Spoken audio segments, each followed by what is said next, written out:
Hello, everyone, and welcome to Full Time, where we take you around the world of football locally, regionally, nationally, and internationally. The Full Time podcast is presented and powered by 91 Network. You are tuning in to Season 6, Episode 21 of Full Time. I'm your host, Daniel Scarpino, and with me is our co host, Gitano Gallo. Before we begin today's show, we'd like to take a moment to thank our sponsors. The Full Time Podcast is sponsored by Little Caesars Pizza. With their 2 locations in Sault Ste. Marie, Ontario, you can download and access the Pizza Portal app so you can enjoy a delicious hot and ready pizza from Little Caesars today. The Full Time Podcast is also sponsored by Sioux Sports. To check out Sioux Sports and all of their articles, announcements, and streaming platforms, including True House Media and True North Radio, visit siouxsports.com as well as Sioux Sports TV on YouTube, Facebook, TikTok, and Instagram. We remind our listeners that recordings of Full Time occur weekly or bi-weekly, and uploads to all of our platforms for public viewing and listening occur weekly or bi-weekly as well. Folks, we welcome you back to Full Time, where it is all footy all the time. G, on this fabulous Friday, or not Friday, rather, fabulous February, I should say. How are you this evening, my friend? I am good. I'm still reeling from the big game yesterday. I think that's one of the biggest sporting events in the world, one of the biggest spectacles in the world, and of course, I'm talking about the City Right. Liverpool game. Peak. That was just peak Barclays. I loved it. It was phenomenal. Very happy with the win. So yeah, I am doing fantastic. How about you, I would have been Scarps? doing more fantastic if the result would have held at 1-0 for Liverpool. But I'm doing good because I'm here with you on this fine evening and can't wait for today's show. In today's show, we will take a look at the Carabao Cup, the Champions League, and we will get into a fun game of agree to disagree. As always, if anyone would like to listen to our previous content, please check us out at Full Time on all platforms of 91 Network. And without further ado, Gitano, and to everyone who has taken the time to tune in here today, let's kick off. We get today's show started by taking a look at the Carabao Cup. The semifinals are finished and the final is set to go. We'll take you through the semifinal ties here and now. First, it was Arsenal who took on Chelsea over 2 legs. A first leg victory from Arsenal by a score of 3-2 would set up an all-important second leg where it would be all nerves from both sets of fans until the final moments. It was a stoppage time winner that would seal the deal for Arsenal in the second leg by a score of 1-0 and ultimately create a scoreline of 4-2 on aggregate. Arsenal advanced to the Carabao Cup final. G, 2 smart legs from Arsenal over their opponents Chelsea, but it was close nonetheless. Your thoughts here? Yeah, and like usual, when we talk Arsenal, I'm going to keep it a little brief and then let you get into the meat and bones of it. But yeah, I thought it was just really good game management from Arsenal, specifically the second leg. I thought I was really impressed by that. A really mature performance, and not that they're like an immature team. I don't mean it in that way, but just like really like a next level kind of game management performance from them. Then obviously the late goal to really kill it off. But yeah, I was really impressed by Arsenal. And not that I expected them to be bad by any means, but just like they kind of, to me, like they took a big step up there in the both of these legs of the semifinal. Yeah, I was thoroughly impressed with Arsenal, and I have to say, in terms of the way that they played over the 2 legs, again, it was pretty smart. I thought that the way that they came out in the second leg was also very mature. Just kind of sit deep, be compact, and just wait. It was more of a boring game than anything, but I was really happy with the way that the team played. And overall, again, anytime you get yourself into a cup final, you can't be upset, you can't be angry, you can't be mad. And I am delighted that Arsenal have put themselves in this position, obviously, in March to potentially win a trophy. Control, decisiveness, and dominance are just some of the ways to describe the second semifinal between Manchester City and Newcastle. All of those descriptors, by the way, spoken in favor of Manchester City. After a 2-0 first leg victory, which could have been even more, it was a 3-1 second leg victory for Manchester City that would ultimately end the tie, as they win on aggregate by a score of 5-1. Manchester City go through to the Carabao Cup final. G, take us through this tie. Yeah, I was shocked at how comfortable it was for City. Really, other than the first 45 minutes of the first leg, where it was still 0-0 and a pretty close game. But the second half of the first leg, once Semenyo scored the first one, I just kind of you could see the players' relief almost. Like you could see it, you could feel it. You knew they were kind of in control and comfortable. And then Ryan Cherky topped it off with the late goal to make it 2. And then the second leg, we got off the hop real early. I think the first goal was in the first 7 or 8 minutes. And then from there, it was just kind of over. Newcastle getting their one goal in the second half of the second leg. So really just surprisingly comfortable. And especially, I feel like it was the second leg we didn't even start Holland. Like he only got on, yeah, Marmoush started up top because he got the 2 goals. So like Holland didn't even play. And we still kind of ran away with it. It's a nice confidence boost for the team because Newcastle's a fantastic team. We've been talking very highly of them the last couple of years. The reigning holders of the trophy.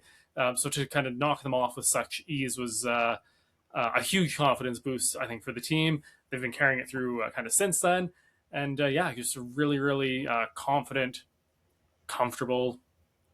Yeah, I was shocked. Yeah. In a good way, but Yeah, shocked. and I wouldn't say that I was shocked, but I was definitely surprised. I mean, Newcastle didn't showcase themselves to be the team that I thought that they would be over 2 legs. Not that I thought that Newcastle would win. I picked City to win just like you did, and ultimately we both got these picks right. But I was surprised really at the dominance of Manchester City, not because they're not capable of it, just because I thought Newcastle would be a much better outfit. But you give credit where credit is due, and Manchester City over 2 legs were far and away the better team. And that sets up a Carabao Cup final between Arsenal and Manchester City. Gee, we could not have scripted this even if we tried.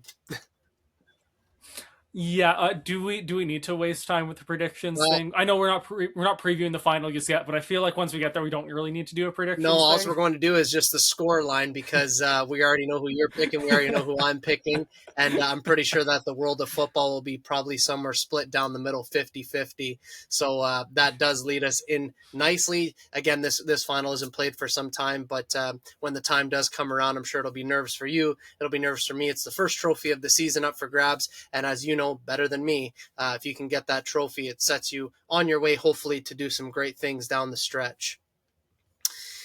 There is some time, of course, between now and the final. The Carabao Cup final will be played on March 22nd, and in a future episode of Full Time, as Gitano just alluded to, we will preview this final for you all.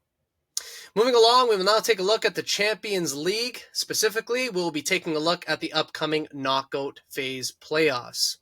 While the top 8 teams have qualified for the round of 16, as we discussed in our previous episode of Full Time, these fixtures that we are previewing here will determine the remaining 8 teams who will qualify for the round of 16.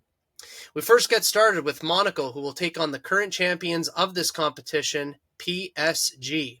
Gitano, to start things off, who do you got? I'm going to take PSG. I don't think it'll be a huge blowout or anything, but I do think they just have more than enough quality to see them through. Plus the experience from this team from winning it last year. It's not like they've had a ton of turnover. And PSGs have had Monaco's number in the league this year and over the last couple of years. So I think PSG should be getting through here. Count me in for PSG as well. Holders of this competition, just one of the best teams in not just in Europe, but in all of world football. I feel silly to bet against them, so I'm not taking that chance, at least not right now. I'm with you, Gitano. I'm taking PSG over Monaco. Next, it's Galatasaray, who will take on Juventus. G, who are you taking? I'm going to take Galatasaray. I think they did smart business over the summer, brought in a couple of really good players. And I just think kind of what you mentioned in the last episode, like Juventus really didn't do anything in the summer or in the January transfer window. And I think they just might fall a little bit flat here. I don't think it's going to be, again, not going to be a blowout or anything, but I do think Galatasaray are going to get through. Gitano, I have to tell you, I am with you once again, and I base that all on what I said last episode in Full Time, episode number 100. By the way, would encourage anybody to check that out on 91 Network. A brilliant episode, if I do say so myself, for Gitano and I. But I have to take Galatasaray for a couple of reasons. One, for the business that Juventus didn't do in the winter here in January, for the season that Galatasaray has been having, and that first leg away at Galatasaray is going to be basically like going going to an unknown space, a different world if you're Juventus, and I'm not sure that they're going to be able to rebound in the other leg. So, yeah, I'm taking Galatasaray just the same. Benfica will take on Real Madrid in the knockout playoffs. G, anything can happen here. What do you foresee happening? My heart really wants to take Benfica. I really think they beat obviously Real Madrid in their last game of the league phase. It's Mourinho versus Madrid. It's all the storylines, but I think Real Madrid's got too much quality, and I think they're just, even if they don't play up to their best, still think they have enough individual quality to get these the moments that they need. They don't need to put together a perfect 180 minutes. They just need the right moments, and I think they'll get that and they'll go through. Usually lightning doesn't strike twice in the same way from an upset perspective in football. If anybody were to do it, though, it would be Jose Mourinho, that I will say. But I don't think that lightning is going to strike twice either. So I'm also going to take Real Madrid as much as I want to take Benfica. I will be cheering for Benfica, though, that I can say most definitely. If they can knock out Real Madrid, and I'm a big fan of Jose Mourinho, if he can go through, I'll happily say that I'm wrong in this one. I hope that I'm wrong. Borussia Dortmund will match up with Atalanta. Gee, this one is set to entertain the masses. Who advances? Yeah, this is definitely the knockout tie that I'm looking forward to the most. I don't know, like it's one of those things. Anytime Atalanta is really in a not in a like a tie, and anytime Dortmund, like you just know there's gonna be fireworks. So I think the two of them against each other should be just absolutely electric. I do think Dortmund have just a touch more quality to them, so I'm gonna just take Dortmund, but it'll be very I close. also think it's going to be very close. I just don't think that Atalanta is going to have, dare I say, enough tactical prowess to be able to shut down Dortmund over two legs, maybe over one. But I don't think if you look at all phases of play, defensive transition, offensive transition, set pieces, everything, I don't think that they could outdo Dortmund either. So right now, Gitano, we are 4 for 4 with our picks in terms of agreeing. Hopefully it's not like that in the agree to disagree game, but I can only go with what I have written down and what I picked before the show. So it's all honesty here on Full Time. It is, in fact, the best policy. We both take Dortmund. Carabao will go to battle with Newcastle United. G, who wins and why? I think this is probably the most kind of cut and dry one. I think Newcastle just have far too much quality to not go through here. It would be a massive shock, would be an understatement if they weren't to go through here. Finally, we have a disagreement because I did take Carabao. I think just for me, just the way that things are going in the Premier League for Newcastle, for one way or another, whether you want to call it squad depth, injuries, lacking ideas, definitely not discontent with the manager. I think everybody loves Eddie Howe, but things are, I don't want to say crumbling for Newcastle, but they're not trending in the right direction. And I think here in this competition, I think that trend is going to continue. So my major upset here, Gitano, in this round, spoiler alert, of course, I'm taking Carabao. So we will finally have a disagreement. Club Bruges will go up against Atletico Madrid to determine who will advance to the round of 16. G, who do you like here? Honestly, I like both of these teams quite a bit. Obviously, maybe not to go all the way to win it, but kind of to go decently far. So it's a shame they have to play each other in the first knockout round. But I think Atletico Madrid just have a little bit more quality. I think bringing in Adam Lookman in January was huge for them. So I think that's going to kind of give them a little bit of a boost they need, and I think they should go through. Count me in for Atletico as well. I'm not going to bet against Simeone at this stage, and I believe that Atletico is slightly the better side in comparison to Club Bruges. So I am with you, Gitano. I'm also taking Atletico. Bodo Glimt has Inter in their path in this round of the competition. G, is there an upset on the cards here? I want to say yes. I think if this was a one-off game, I think Bodo Glimt might have a chance. But just the fact that it's two legs, I think they might win the first leg, and then Inter will come back and crush them in the second leg. So I do have Inter going through as much as I really do want Bodo Glimt to go through. I just don't think it's going to happen. I don't think it's going to happen either, Gitano. I'd love to see a Cinderella story. I'd love to see Bodo Glimt go through. I think it'd just be unbelievable for the storylines and everything to do with the Champions League, European football, world football even, but I don't foresee it happening here either. I'm going with Inter. And finally, Olympiacos will go toe-to-toe with Leverkusen. G, what will the outcome be here? So this one, I think I'm going to pick the upset. I think Olympiacos are going to go through. Bayer Leverkusen have not been at their best this season, domestically or in Europe. Yeah, they're sixth in the Bundesliga, just having a rough year, and I think this might just be the kind of the nail in the coffin of kind of how their season has gone. And Olympiacos are in decent form, so yeah, I think they're going to go through. And I'm glad that we're going to end on something that we won't agree with, because I'm taking Leverkusen. I think that this is like an eggs in basket sort of situation where everything else has not gone well for them. And I think that they're just going to put all their focus, all their might into this competition and salvage whatever they possibly can. So for that reason, Gitano, I am going to take Leverkusen.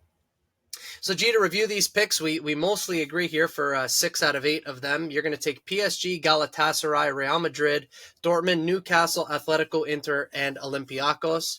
I'm going to take PSG, Galatasaray, Real Madrid, Dortmund, Carabao, Atletico, Inter, and Leverkusen. The knockout phase playoffs commence its first leg of games on February 17th and 18th. The second leg of games will take place on February 24th and 25th. This is Daniel Scarpino and Gitano Gallo, and you're listening to the Full Time Podcast on 91 Network. A reminder that Full Time is sponsored by Little Caesars Pizza and Sioux Sports. Check out the Pizza Portal app for a quicker, easier way to get your next hot and ready pizza from Little Caesars. And be sure to check out Sioux Sports at siouxsports.com and Sioux Sports TV on YouTube, Facebook, TikTok, and Instagram. It is now time to get into a fun game of agree to disagree. Gitano, we've never done this before, but what we've got here for everyone who is listening and watching, we have 10 individual statements prepared in which Gitano and myself will respond to by either stating that we agree, strongly agree, disagree, or strongly disagree with the statement. There is no room for neutrality in this game. After we reveal our answers on our whiteboards that we have, each of us will have 1 minute to make our argument based on our pick. In the moments when we do, in fact, agree totally, then of course, the statements will be a lot shorter and we'll move on to the next round. But again, we got 10 statements, which means 10 rounds to go. G, you all set and ready? Absolutely. All right, let's do it. The first statement reads as follows. Manchester City's dominance has made the Premier League less exciting. Let's get these answers written down.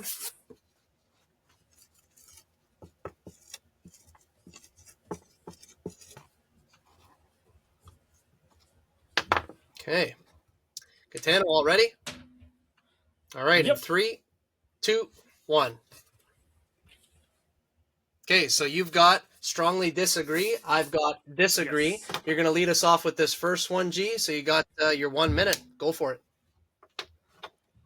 Yeah, I think when you look at the kind of the end result of all the league seasons, let's call it in the last 10 years, yes, it looks boring that City have won 6 or 7 of the Premier League titles, but really only one of them was, boring, and that would be the Centurions, who had the title wrapped up in like March.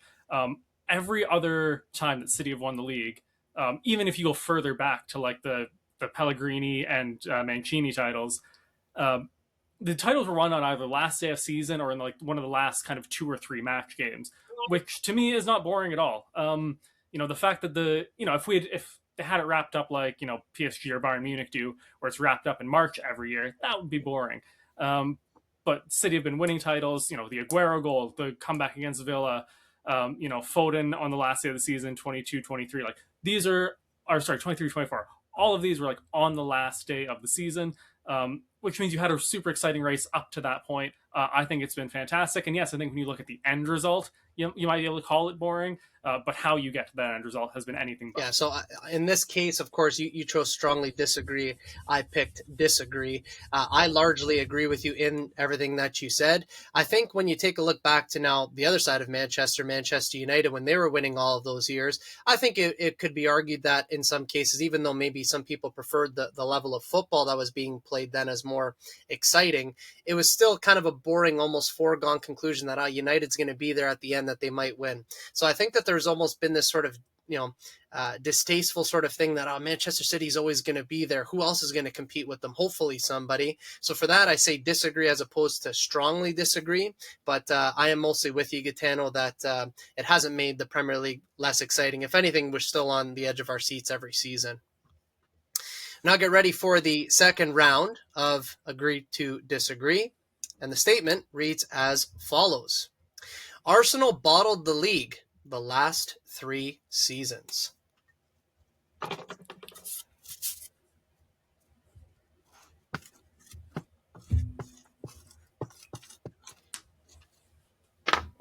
Okay.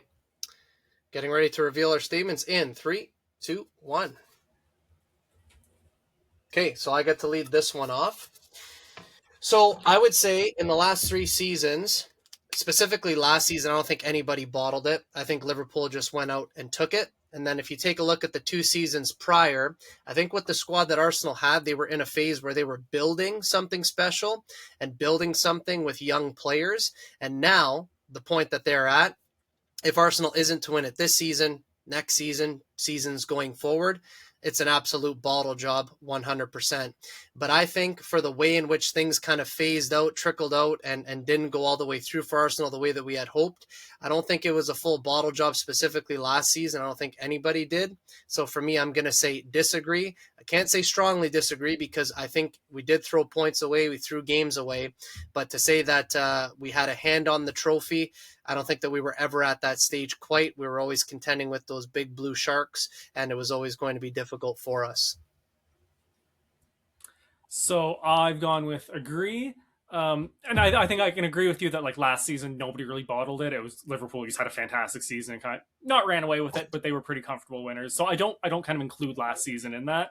When I look at the previous 2 seasons, specifically for me, 22-23, the fact that Arsenal lost and dropped, or I don't think they may not lost, but they drew, but they dropped a bunch of points in those like in match week like 34, 35, and 36 between when City had even played to give City the title. That's to me is bottling, and I mean it's not as bad as having a huge points like lead and blowing it, or having a big lead on the last day of the season, blowing it to lose the title. But the fact that City didn't have to play games to win the title in 2020, in 22-23, to me that is bottling it. And again in 23-24 when they were, I know that one went to the final day of the season, but they dropped some big points in match weeks 34 and 35, 36 to get to that point. That if they had scraped an extra goal, scraped an extra point here and there, would have been champions. So I don't think it's not the worst bottle job in the history of football by any stretch, but I do think they bottled it. Fair enough. And like I said, if they don't win it this season, being 9 points clear, 6 points clear, 7 points clear, and there's still lots of time to go, this will be one of the biggest bottle jobs ever. Next statement. Pep Guardiola is the most influential manager in world football currently.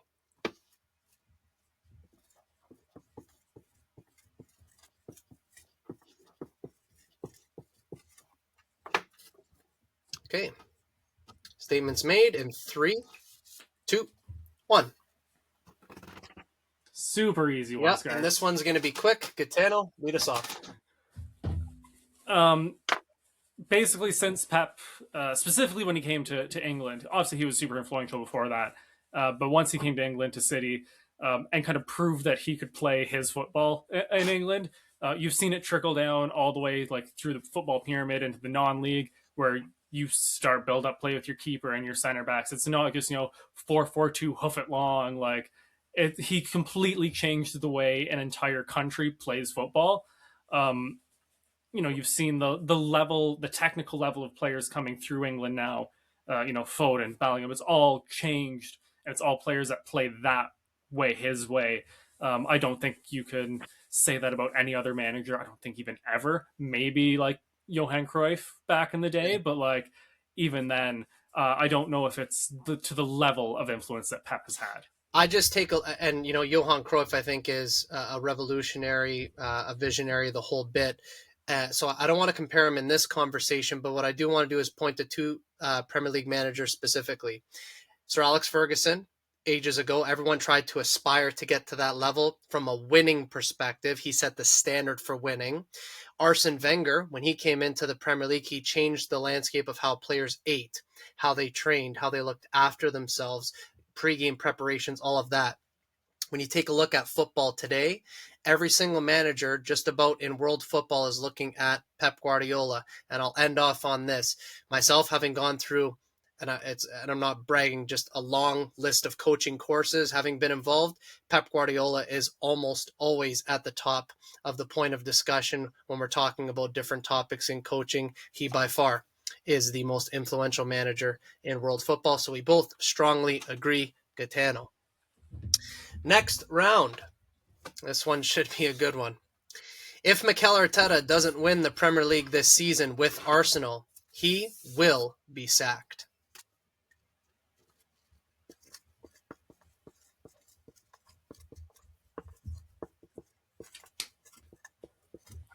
I'm interested to see what you have to say about this. Yeah, we're going to reveal that in 3 seconds. In 3, 2, 1.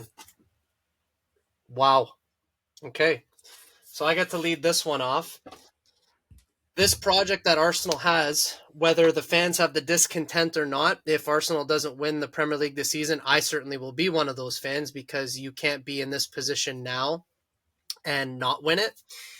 This board, this ownership group, directors, everything, they believe in this guy to the hill. And as long as he wins a trophy this season, he stays. No matter what the fans say, no matter what people believe, I strongly, strongly, strongly believe that he is one of the people in this Arsenal camp anyways, as being the leader that can do no wrong when the ownership and what have you look at it. So I personally think, even though he probably should be out the door if he doesn't win the Premier League, I don't think he's going anywhere. So I went with egregious. I think, and this isn't to disrespect him as a manager, but I think if he can't win the league this season, specifically this season, with how close they had come previously, I just look at him and I go, is he the manager that brings you to that level? He's done a fantastic job rebuilding the squad, revitalizing kind of everything around Arsenal Football Club. But he might just not be the guy to take you to the top of the mountain. And it might be that you go out and you get a Xabi Alonso, or, and I'm just throwing out names of managers that aren't really in jobs right now, like Zidane, like somebody, you go and get somebody who's going to take you from this, like, from almost the peak to the peak. But I think if he can't win it right now, you might just need to bring in somebody else to kind of finish the job, to bring you just up that one extra notch that he couldn't get. And it wouldn't be that he failed at Arsenal. It'd be, I think you would look back historically and say he did a fantastic job turning them around, building the foundation for what somebody else kind of took the crown and glory for. But yeah, if he can't win the league this year, I think they have to at least consider letting him go. On that front, I 1000% agree with you. I just know this ownership group because I've been around it my whole lifetime with supporting Arsenal. And, our mutual friend, who's a huge Liverpool fan, probably the biggest that we would know, we were talking about this the other day, that the ownership model between Liverpool and Arsenal is similar in the sense that they don't typically sack. They don't typically go after managers unless it's really, really, really bad. And like I said, as long as Arsenal bring a trophy in the season, I think the ownership would be just happy enough with that. Next one, another very, very, very contentious one, which should bring about some good debate. Without Rodri, Manchester City are a great team, but not an elite team. Oh, I'm actually going to have to think about that for a second. I'll give you your time. I've already got my answer prepared.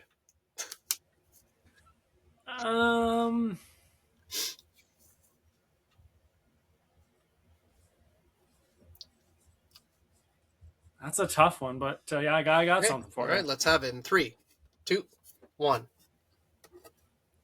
Okay, we're on the same page, but I'm interested to know why. So, Gitano, you're leading this one off. I mean, the reality of it is he's the best midfielder in the world. One of, if not the greatest defensive midfielder in the history of the Premier League. Like, I think it would be the same as saying, like, Real Madrid are worse without Mbappe or Vinicius or Jude Bellingham. Like, taking one of the best players in the world out of the team that they play in is going to make them worse. I think that's a pretty fair statement. I do love Nico Gonzalez, who's in there. I love that Nico O'Reilly has been playing a little bit in the defensive midfield role. I think we have good players without him there. but he's the best DM in the world. He's the heartbeat and the tempo of our team. Like, yeah, of course we're going to be worse without him in it. And this is no slight against Manchester City. It's just a compliment to the player, and it goes like this in any sport, in any team, anywhere. You need your best guys to be your best guys at all times, and he is the best guy, and he's the best player at his position, and it's such an important position, not to discount or discredit any other positions, but you think about what that position, that holding midfield position, means to teams in modern day football, thanks to Pep Guardiola, like we talked about earlier, right? If Manchester City don't have him, they're still an amazing team. They're still contending for trophies. They're still contending for titles. But it's a huge compliment to the player in that he's the one that really makes things tick. And if you look at, again, your Champions League victory and all the big Premier Leagues down the years, yes, Kevin De Bruyne and Bernardo Silva and all of these guys, they played huge roles. And you could list off tens of players who did it. But at the core of all of it, I think, is Rodri. So again, a great team without him, but with him, absolutely elite. Next one, not so much an Arsenal or City topic at all, in fact, but one that I'm sure our viewers would like. Transfer policies and ways clubs buy players in football needs to be revamped.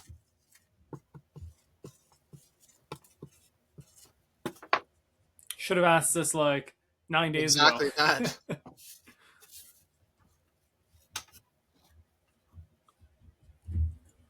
Okay, in 3, 2, 1. Wow. Okay, so I get I'm shocked from that yeah. from you. So I get to start this one off, and I think for me, anyways, football is unlike any other sport, and I think that too many people, especially around our neck of the woods, and we have a lot of American listeners, of course, as well. I think we liken it to North American sports way too much with the idea of a salary cap and that it should be equal across the board and these sorts of things. Football doesn't typically and has not worked in that way. And everyone kind of knows that with the pyramid of football, typically this is how things go. I love also the idea of having two different windows in which you can buy players. I think it's just so unique, and I think, and here on Full Time we get so well immersed in it. Do I think that there's things that can be tweaked? For sure, which is why I just went with disagree as opposed to strongly disagree. I think that the whole FFP, I think that needs to be a lot more clear as to what the heck that actually is. Financial fair play, because I don't think anybody truly knows what it is. And I think the ways in which, sanctions and whatnot are implemented, I don't think that it can just be thrown out. Like, I think Sheffield Wednesday in the championship right now, they're at -7 points. So how you can get to that point, I don't particularly get. I think that there was a deduction recently for Leicester as well, if I'm not mistaken. So again, there are some issues, which is why I don't strongly disagree with that. But the way that transfer policies and ways clubs buy players, I'm actually pretty okay with. See, so for me, I took it a little less of like the rules and more of like, um, I don't like the clubs like tapping up players. I don't like the players going on strike to force their moves. Like, to me, I think that bit is what needs to be kind of revamped. Like the actual, you know, how like literally how the deals get done. Right. I think needs to be revamped a little bit. Yeah, I hate when a player goes on strike to force a move. Like, it leaves a bad taste in the mouth. Especially, we've seen it before happen where the move doesn't happen, and then the player's kind of stuck in limbo of like, oh well, I just didn't go to training for a couple weeks, made this whole big deal, got all my teammates mad at me, my manager's mad at me, the owners are mad at me, and then I didn't get the move and I'm stuck. So I think like that, and the players coming out and like publicly commenting on like wanting moves and stuff like that. That to me is what I feel needs to kind of be revamped. There's no real way to like revamp it realistically. It just, to me, in the actual ways that the clubs are buying players, sometimes it's just a little sketchy, a little not as neat and tidy as it should be. Like in terms of just the actual business. Yeah, you make so many good points there, and it doesn't change the way I feel entirely, but I will agree with you on those couple of points there, like the sketchiness of it. And I really do dislike, because it is super distasteful when a player holds out on something, they don't go to training, they don't act like a professional because they're trying to force their move. I didn't like what Isak did at all this past summer leading into the fall. I didn't think that was cool whatsoever. So case in point. So yeah, you make some really good points there, Gitano, some of which definitely I agree with, no doubt. Now we get ready, for our next one.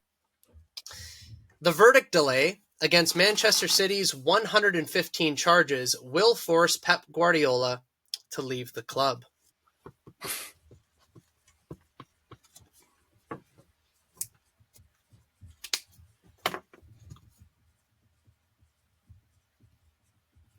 And in 3, 2, 1.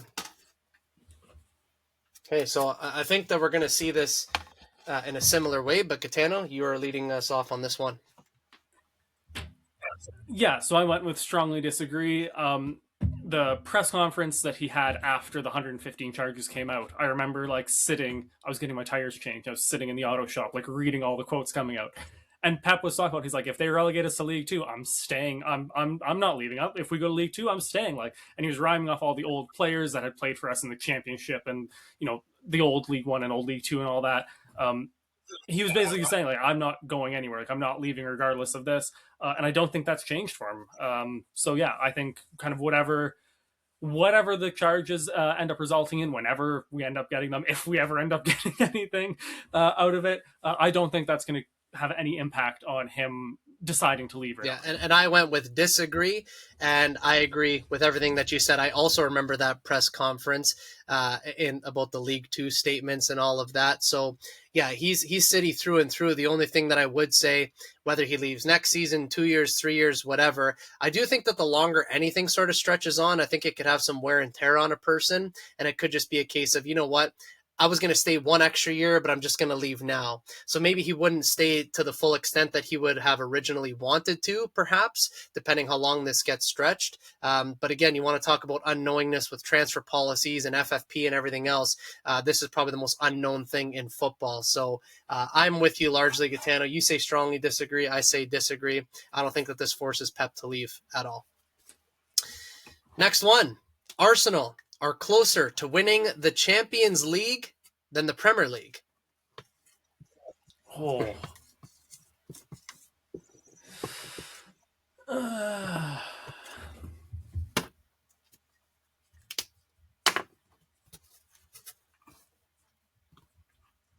Sorry, I'm a slow writer. That's okay.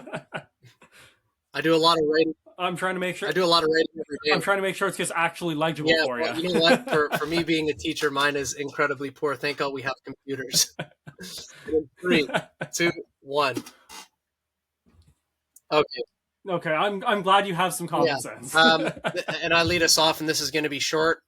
Nobody can say that a team is closer to winning something than something else before the competition has ended. Nobody knows how these things are going to play out. And with the Champions League, you don't know who you are going to draw. You don't know who you're going to get.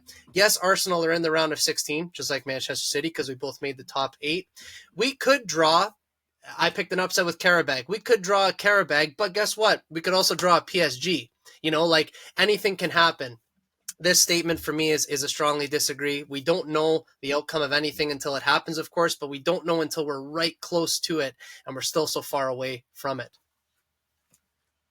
Yeah, and that's basically my point, was going to be like, you know who Arsenal have to play in the Premier League from now to the end of the season. You have no idea who you're going to draw in the Champions League. You could, Real Madrid, PSG, like there are so many, Inter, like you could draw like any of these teams, City, Bayern Munich, like Barcelona, like there's so many teams who are of equal quality or better than Arsenal. And I don't mean that as disrespect to you guys at all. It's just, though you could say the same for like City. There's teams that are like there and better. Whereas you can look at your Premier League schedule and you might have Wolves still to play. You still might have, any of those kind of bottom teams still to play. And there's a chance that you could draw Carabao and, Bodo Glimt if they get through, and Galatasaray or Monaco. But you could also get the other end of that, where at least with the Premier League, you kind of know who you have to play. You're still playing a couple of the lower seed teams, a couple of the higher seed teams. Like, strongly disagree. We're on the same page there, my friend. Next one.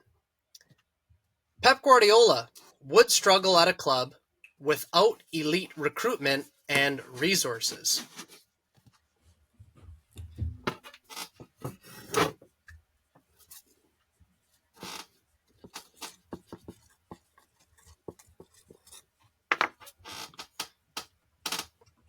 All right. In 3, 2, 1. Okay, so we're pretty close. I've chosen disagree. You've gone with strongly disagree, and Gitana, you are leading off this one. Yeah, I think so. Like, anytime that argument comes up, like, oh, like, could Pep do it in League Two? I don't think so. You can't just spend all that money in League Two. When you look at all of the best managers in the world in any time period of football, the best managers in the world spent the most money on the best players. Like, that's just kind of how it works. Sir Alex Ferguson did it. Klopp did it. Arteta's doing it. Pep's doing it. Everyone's done it. Ancelotti, you name them, they've spent the big money on big players. But the big thing for me when I look at Pep is the player development. And specifically, you see the young kids that have been coming through at Man City. Foden, Nico O'Reilly, Rico Lewis, even the ones we sold, Oscar Bob, like all of these young players that he has molded. And again, with the influence that he's had in English football in the last decade, he's molded a generation of players essentially to play, his style of football. I think if he went to like Fleetwood Town in League One, do I think he would, run away with the league and win the FA Cup and do it? Like, no, I don't think it would be that crazy. But like, would he play really nice football, win a lot of games, score a lot of goals? Most definitely. And I think, given a couple of years, because, if we're going to talk about transfers, you have to give a little bit of time there. Like, players are going to want to come play for Pep Guardiola. It doesn't matter what level he's at. Can you imagine how many like League One and League Two players would want to sign for Fleetwood Town if Pep Guardiola was there? Like, everyone would want to play there. The best players in the league would want to play there. So yeah, I think would he take Fleetwood Town to win the Champions League and a treble and all that? No, but would he have success there? Absolutely. Yeah, and the thing for me, when I see the word struggle, that means that you are not doing well. I think, and I'm just going to use a different example to you. If he was at a club like West Ham, in comparison to Manchester City, they don't have elite recruitment or elite resources. But I don't think that West Ham would be in a relegation battle. I think that they'd be comfortably mid-table and they'd be playing much better football. So I think you could put Pep Guardiola anywhere because he's a coach. Yes, he's a manager, but he's a coach. He knows how to coach this sport. So yeah, he wouldn't maybe win a ton of titles and he wouldn't play the most scintillating football in the world if he didn't have the players that he has currently at Manchester City or like how he had at Barcelona or at Bayern Munich or anywhere else. But guess what? He would still do incredibly well. So to struggle is to say for me that I disagree with that. I don't say strongly disagree because I don't think that he would necessarily win anything, but struggle, absolutely not. And we are on to the 10th and final round of Agree to Disagree, and we end with the following statement. Mikel Arteta should not be viewed as an elite manager until he wins something in a full season in charge. For those listening, just so you understand, he has won, yes, a couple of Community Shields, but he did win the FA Cup, but that was not in a full season in charge, for context.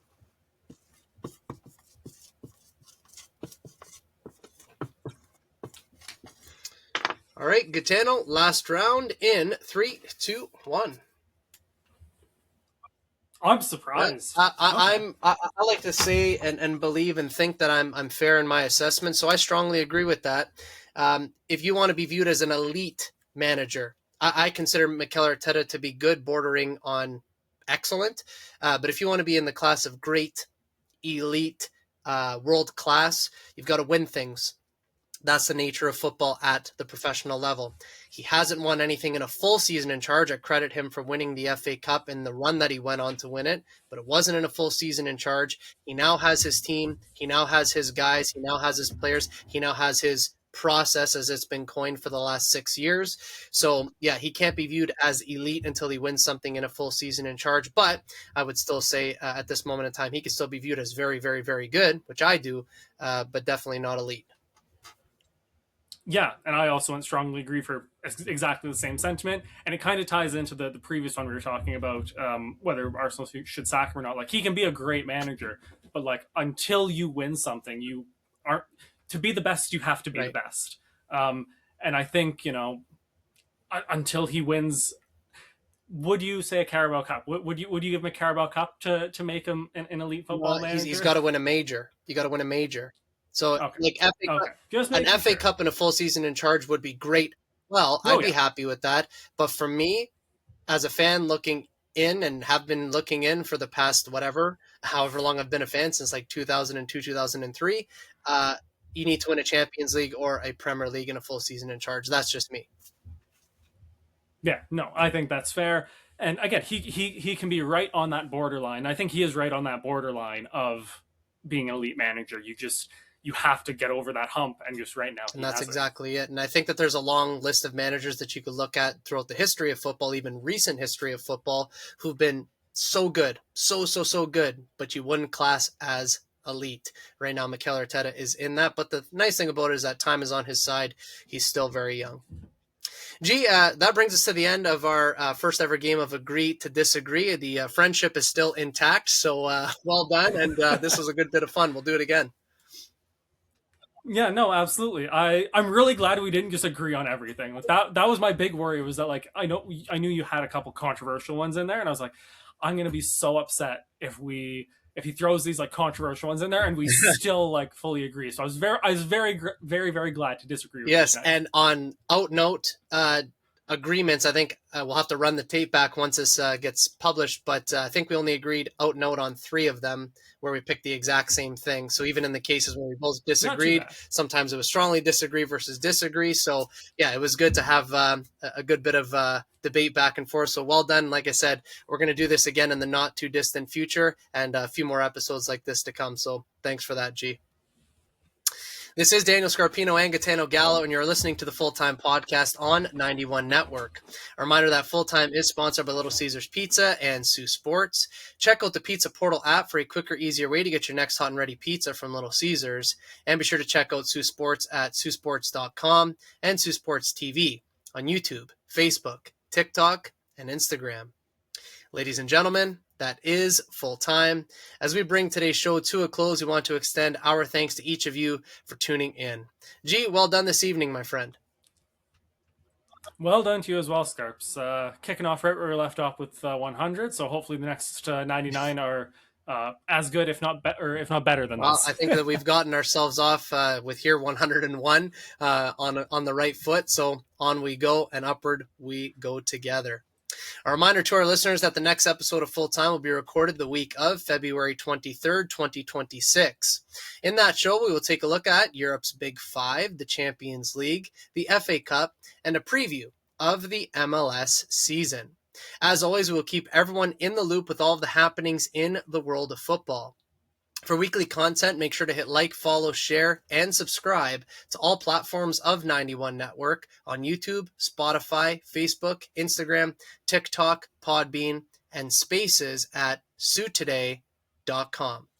For Gitano Gallo, my name is Daniel Scarpino, and thank you for tuning in to Full Time. Look forward to seeing you at kickoff next time back here on the Full Time Podcast and 91 Network. Best always.